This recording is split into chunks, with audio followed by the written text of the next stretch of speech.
एक कहानी ऐसी भी। दोस्त जिंदगी में दो तरह के होते हैं, एक वो जो वादा करते हैं और उनको निभाते भी हैं, और दूसरे वो जो वादे करते हैं पर निभाते कभी नहीं।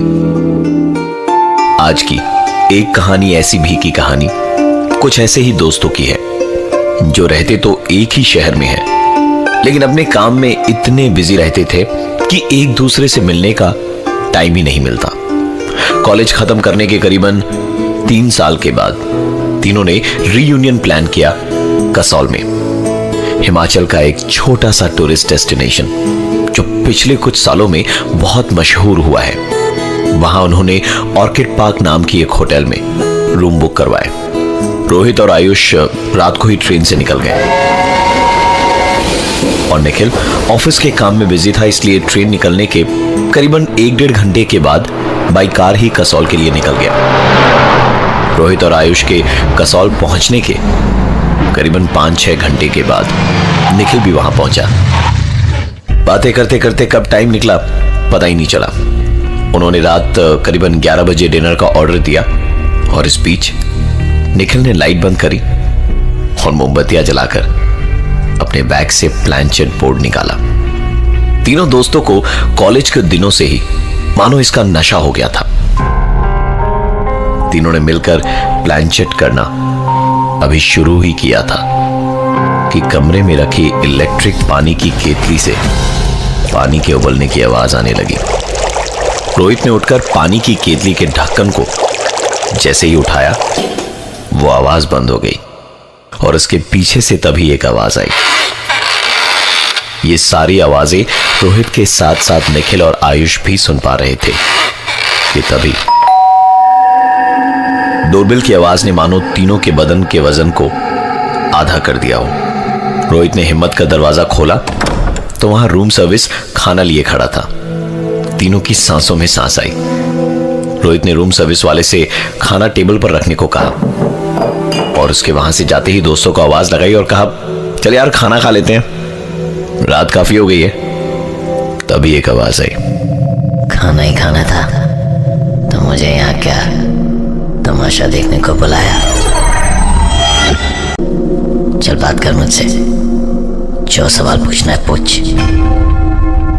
ये आवाजें निखिल के मुंह से आ रही थी। रोहित ने कहा, मजाक बंद कर निखिल, चल खाना खा लेते हैं।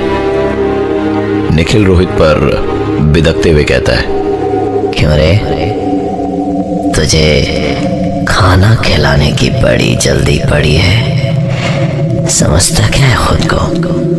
तेरी गाय जैसी बीवी को बता दूं, उसके पैसे के लिए शादी की थी ना उससे। गुड़गांव वाले फ्लैट का इस्तेमाल तो कब कैसे और किसके साथ करता है बता दूं तेरी बीवी को। मूनलाइट होटल, कमरा नंबर 303, ऊटी रिजॉर्ट। बोलना, बोलता क्यों नहीं है? कि तभी रोहित का फोन बज उठा।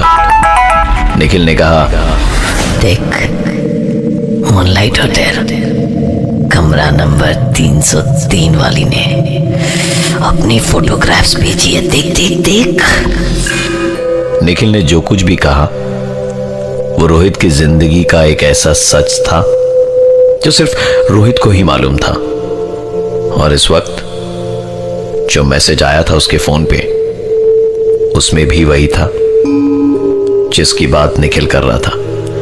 पर आयुष को लगा कि शायद दोनों दोस्त मिलकर उसको बेवकूफ बना रहे हैं, इसलिए उसने कहा, चलो यार बहुत हुई तुम दोनों की नौटंकी, अब खाना खा लेते हैं। निखिल आयुष की तरफ पलटा और बोला, भिखारी, ये रोहित लड़कियां ताड़ता है तो आयुष तू तो जुआरी है, जुआरी। 20 लाख का लोन कैसे चुकाएगा? आयुष को अंदाजा हो गया था कि रोहित चुप क्यों था, क्योंकि आयुष की भी ये सारी बातें किसी और को पता नहीं थी सिवाय आयुष के। निखिल एक बार फिर बोल उठा, बताना रोहित को कि तू इस ट्रिप पर दोस्ती निभानी नहीं, उससे रुपए उधार मांगने आया है। आयुष को काटो तो खून नहीं, क्योंकि यहां इस ट्रिप पे वो इसी इरादे से आया था।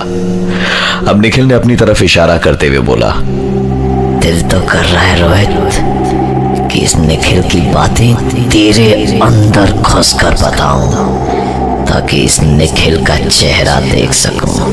लेकिन इसके अंदर मुझे अच्छा लग रहा है।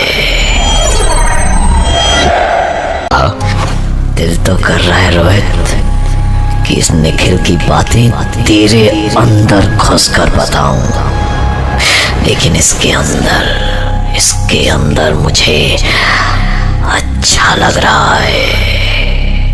ये तुम दोनों जैसा नहीं है। अपने बलबूते पर काम करना चाहता था, पहले नौकरी फिर बिजनेस, और यहाँ इसलिए आया ताकि अपने नए बिजनेस प्लान में तुम दोनों को घुसा सके। निखिल की गर्लफ्रेंड के साथ तूने क्या क्या नहीं किया रोहित।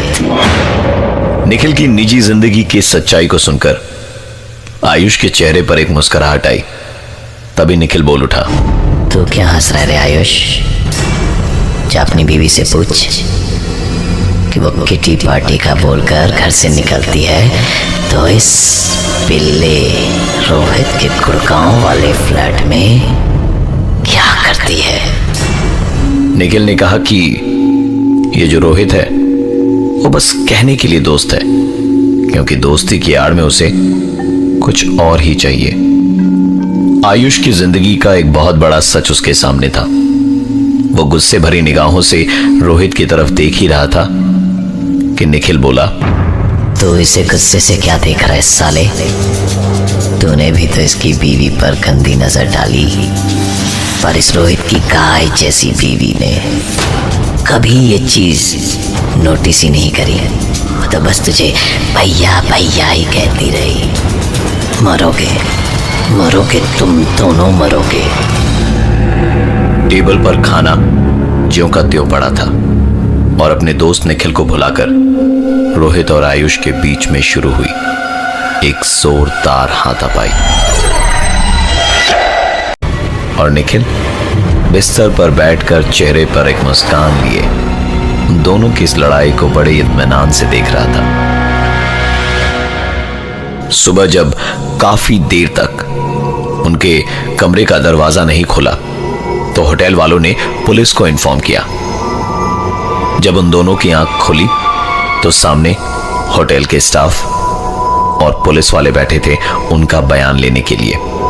आयुष ने पूछा कि निखिल कहां है? पुलिस ऑफिसर ने पूछा, कौन निखिल? फिर उन्होंने बताया कि उनका तीसरा दोस्त जो उनके साथ यहां कसौल आया था। पुलिस ने होटल का रजिस्टर मंगवा के चेक करा, वहां सिर्फ रोहित और आयुष का नाम था। सीसीटीवी कैमरे की फुटेज में भी सिर्फ दो ही आदमी यानी रोहित और आयुष इस होटल के अंदर घुसते हुए नजर आए। पुलिस ऑफिसर ने दोनों से उनके दोस्त निखिल का हुलिया पूछा तो उन्होंने बताया करीबन 5 फीट 8 इंच हाइट होगी उसकी, रंग गोरा है, बाल घुंघराले, और कल रात जब वो हमारे साथ था उसने नीली रंग की शर्ट पहन रखी थी। पुलिस ने उन दोनों को एक तस्वीर दिखाई अपने मोबाइल पर और पूछा, क्या आपका दोस्त ऐसा दिखता था? तस्वीर देखकर दोनों के होश उड़ चुके थे। ये उनके दोस्त निखिल की ही तस्वीर थी। पुलिस ने बताया कि कल शाम कसौल आने के रास्ते में एक कार एक्सीडेंट में इस फोटो वाले लड़के की मौत हुई है और इसके पास से कपड़ों का एक बैग और प्लैंचेट वाला बोर्ड मिला। कल शाम अगर निखिल की मौत हो गई थी तो पूरी रात आयुष और रोहित के साथ कौन था? कुछ सवाल ऐसे जिसका जवाब ना आयुष के पास है और ना ही रोहित के पास।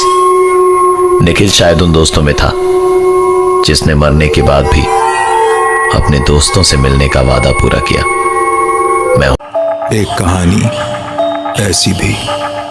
दोबारा सुनने के लिए विजिट करिए हमारा YouTube चैनल एक कहानी ऐसी भी।